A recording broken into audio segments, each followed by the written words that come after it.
कार्यक्रम त्यामुळे मी सगळ्यांना माफी मागते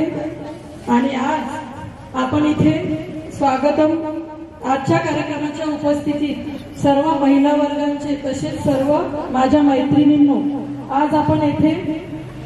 अपराजित खासदार भावनाताई गवळी यांच्या वाढदिवसानिमित्त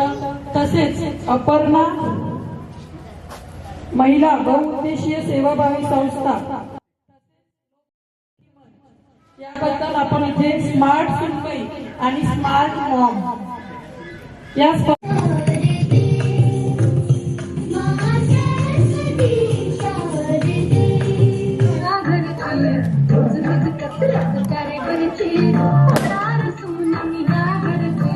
अब इनके साथ मैं एक गेम खेलना चाहती हूँ। एक गेम है